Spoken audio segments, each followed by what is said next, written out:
Hi all, and welcome to the 8th lecture of the Deep Learning course. Today we're going to be discussing deep generative and energy models. So deep generative models constitute some of the most exciting research area in deep learning nowadays. More specifically, today we're going to be discussing some motivation behind which one should consider using generative and energy models. We're going to be introducing the basic idea behind energy-based models, and then we're going to discuss some of the historically more important ones, like the Hopfield networks, Boltzmann machines, and deep belief networks. And in the end, we're going to close with some modern energy models that have been shown to work particularly well. So before motivating on why or when to use generative models, maybe we should make a summary of the discriminative models we've been discussing so far.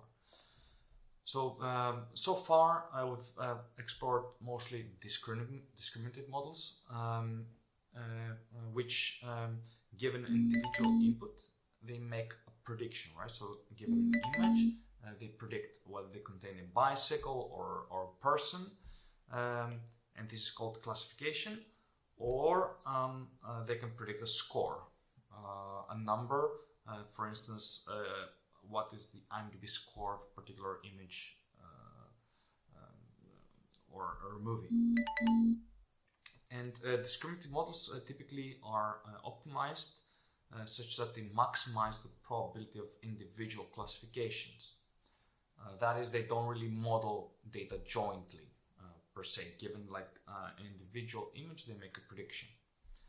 Now, when we have the generative models, the idea is that we want to model now data jointly. Or to put otherwise, we want to know what is the distribution, the data distribution, what is the distribution that generates the data, that creates this data.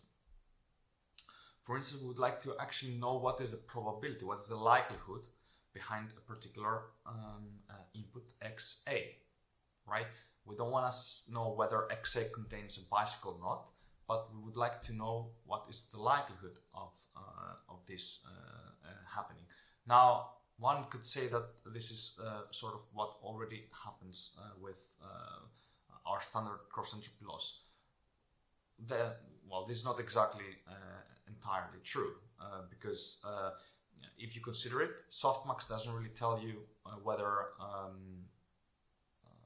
it doesn't really tell you whether what you're seeing is, for instance, how likely it is to be a bicycle. It rather tells you how more likely it is that it's a bicycle and not a person or a dog. So it sort of considers all possible class labels, but doesn't really consider all types of bicycles. For instance, if our universe, if our data comprises a lot of bicycles, so we have a pretty good, like if, let's say we have a nice model, and with it we can have a pretty good understanding of what a bicycle might look like. We might want to know, given a new input, given a new image, like this one, what are the chances that this is indeed a bicycle? Is this like really a picture that has the characteristics of a bicycle, or is it an anomaly? What is the probability? So when do we want to learn distribution, or why would we want to learn a distribution? So clearly, if we have a distribution, it means that we can do density estimation, so we can estimate the probability of X. Given the previous example, if I have my image, I can go to my probability distribution and then see that it's basically, quite unlikely, like 30% chances that it's actually a bicycle, so probably, I should ignore it. That's one example. Another thing, something that definitely you cannot, or at least you definitely cannot do with discriminative models, is that sampling. So what if you want to generate new X's, new types of data that of course are plausible, that are of course likely to happen? For instance, let's say you've got a very long type Atari game. I think that's Montezuma's Revenge, and we want to roll out possible futures. You want to generate possible futures. How would you do that? Well, you could actually define a probability distribution function of possible futures and sample from it, right? You would like to learn distribution when your goal is structure or representation learning.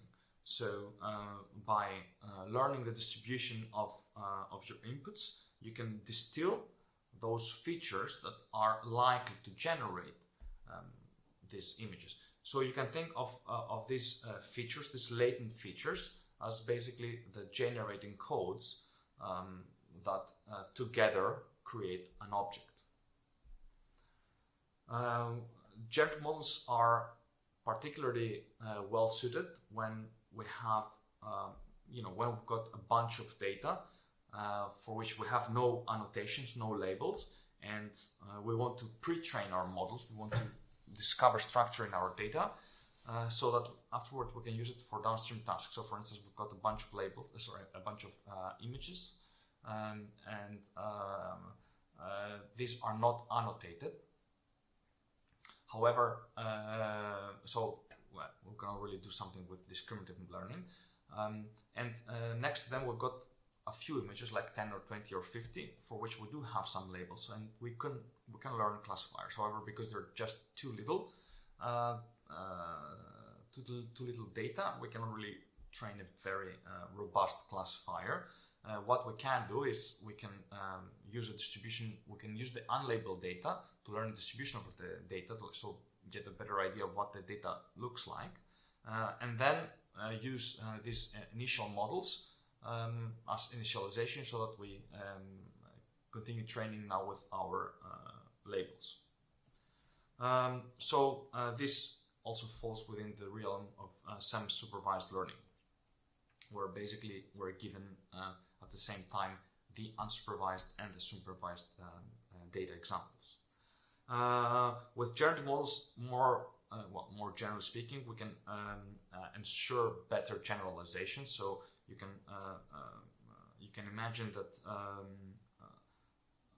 if we know the distribution of our data, then it's much harder for the network, for a discriminative model afterwards, to overfit, to overspecialize its parameters to a few only examples that accidentally exist in the training set.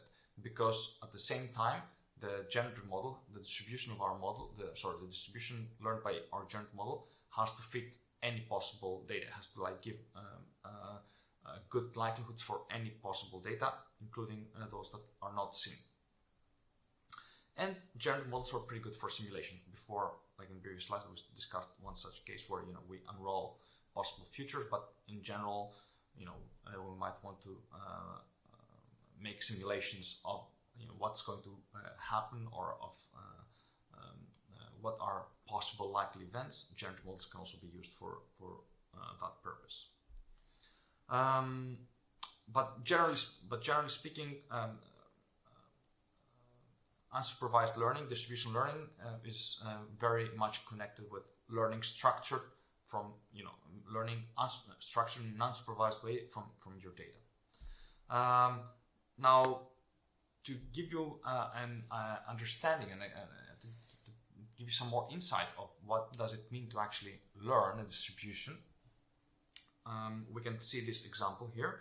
So the gray space here is our our universe. It's our world. It's all possible data. Let's say that these gray pixels corresponds to all the possible pictures in the world, of course, given certain resolutions and color ranges, etc. But here we've got all of our possible pixel arrangements ever, right? So this actually is a really extremely gigantic number. What we do have are these dark bullets, right? So these dark bullets, these circles, are our images, are, for instance, the ImageNet. And what we want to do is we know that or at least the hypothesis behind generative models, is that there is a true data distribution, and this true data distribution is, for instance, this green one. Now, unfortunately, we cannot know that, right? Like, we cannot really know what is the generating mechanism behind images in general, right? Like, we cannot really write it down into an equation. What do we want to do instead is define a model, a parametric model, such that it can approximate quite all right this true data distribution. That is, it assigns high likelihoods on the images that we observed in our training set. We cannot really know we cannot really know all possible pictures. We cannot have access to all possible pictures out there, so we cannot really have access to all the gray areas. We cannot even have access to the intermediate space behind the bullets, simply because that space is gigantic.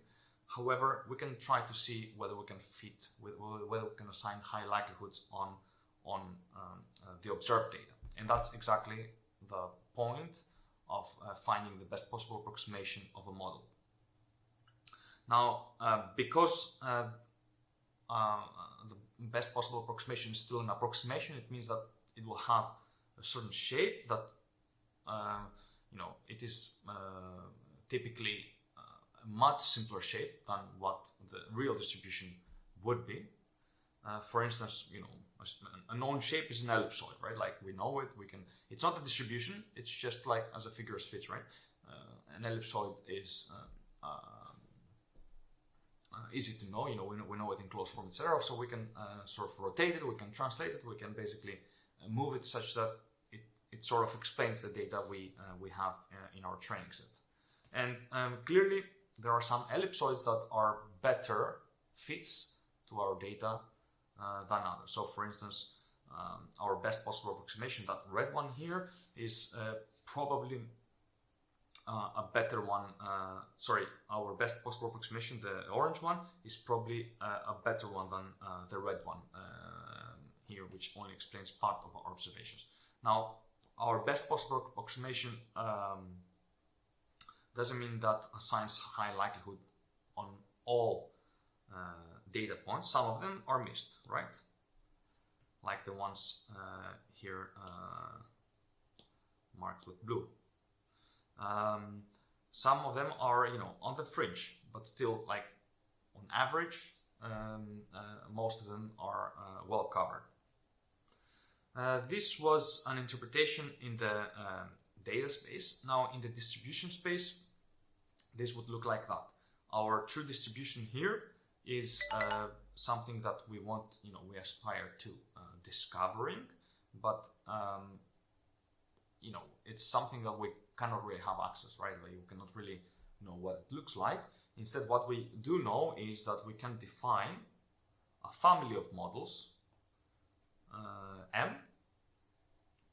So, for instance, our family of models can be neural networks, right? Like, we define like Gaussian models parameterized by neural networks, and each of these models, so each dot in this bag, is a separate instantiation. It's a separate neural network representing a Gaussian function.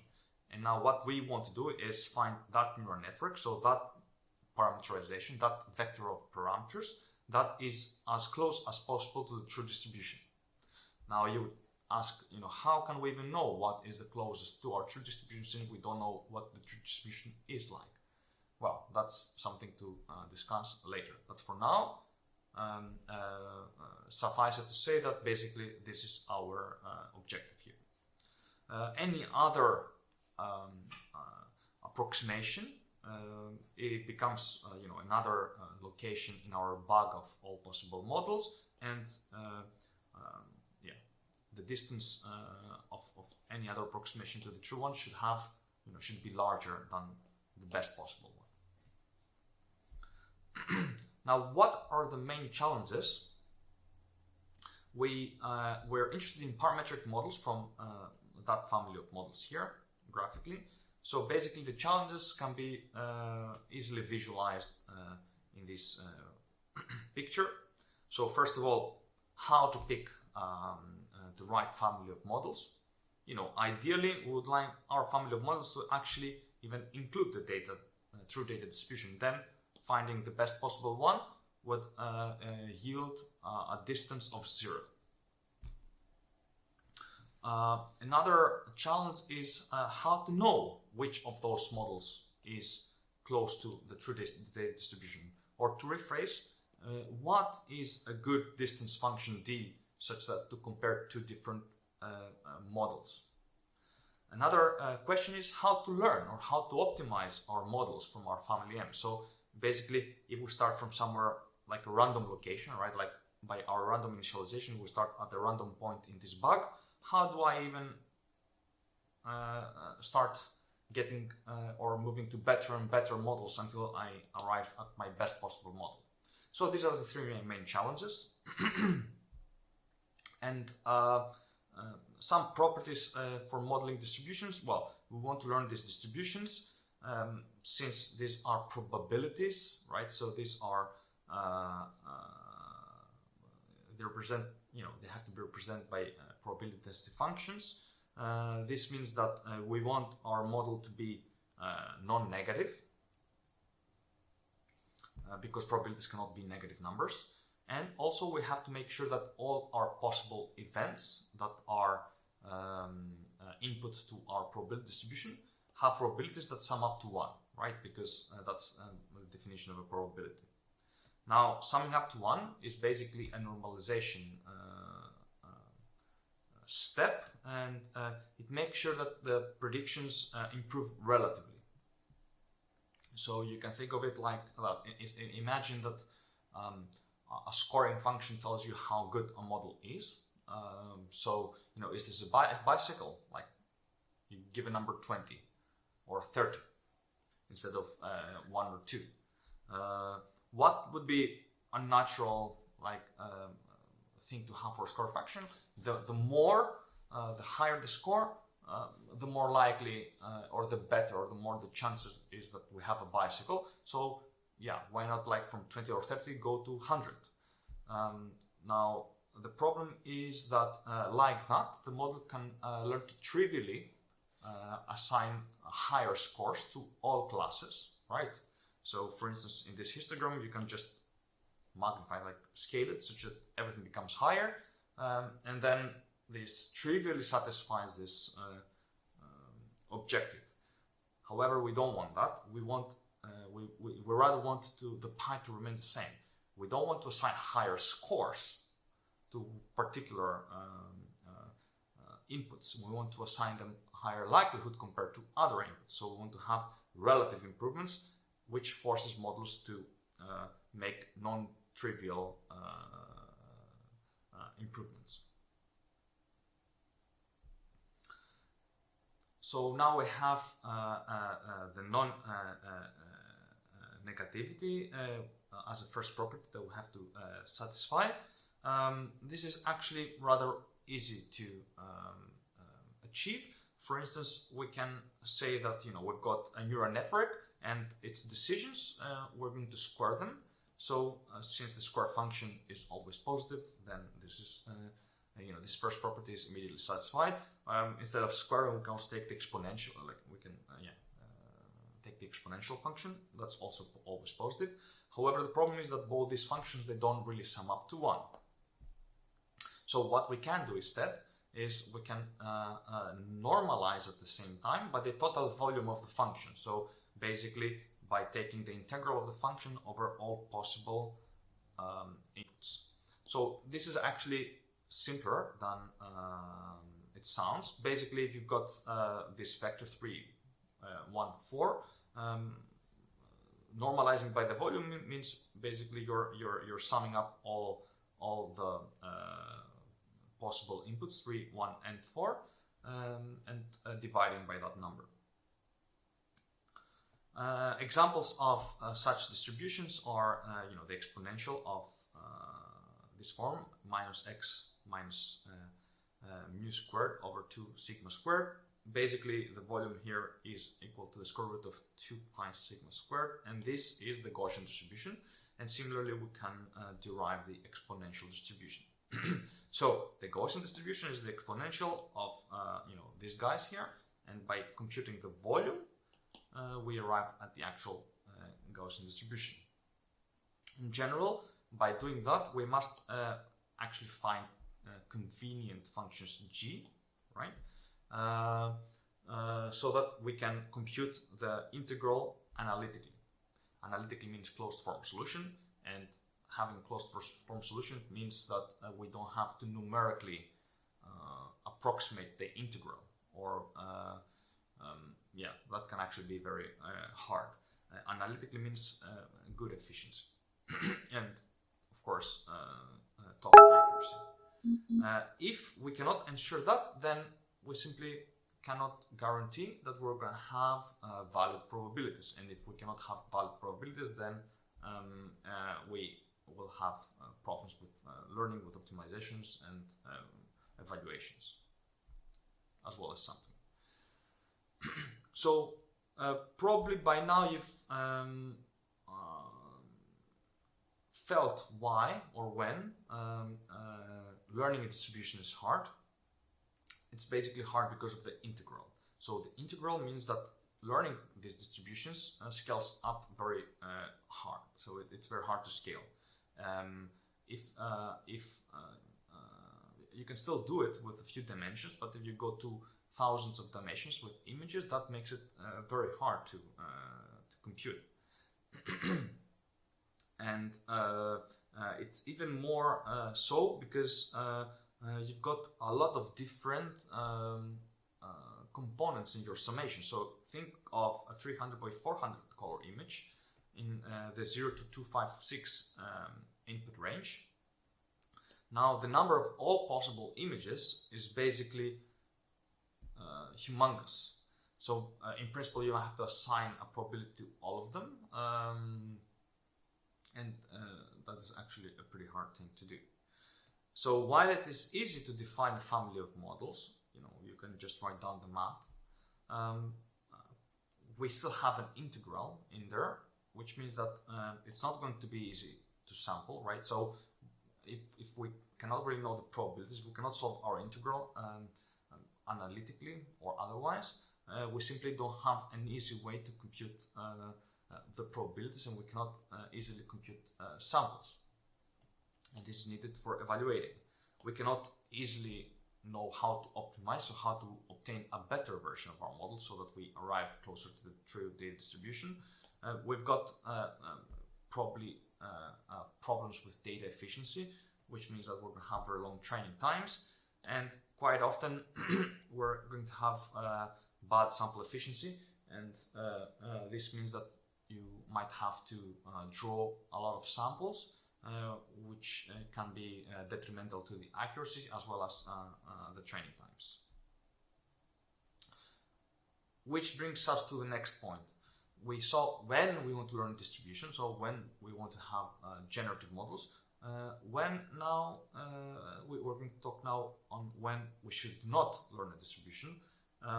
And I like to use now a quote from Vladimir Vatnik, who is the father of support vector machines, who said that one should, for support vector machines, they're discriminative models, and he said one should solve the classification problem directly and never try to solve a more general problem, which is even harder, as an intermediate step. So that was a response to those who were attempting to firstly learn a generative model and use that one to learn a discriminative model. So this leads us actually to the following point. If for you probabilities are important, or if you got no good human annotations and you want to learn features regardless, if you want to generalize to many downstream tasks, and in general when the answer to a question of how to improve your model is not more data, then you should go for generative models. However, in practice, you don't care about probabilities. You care only whether something is a bicycle or it's not a bicycle. You do have human annotations, or many of them. you don't always care to generalize to many downstream tasks. You simply train for it, and that's it. And quite often you can still simply get more data and then get done with it.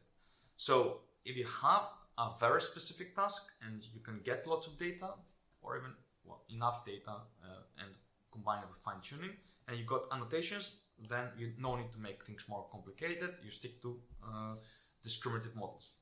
If, however, one of these conditions apply, then you can try generative models. And here I'm having a map of generative models. Today we're going to be focusing on models like Boltzmann machines and other energy-based models. Thank you.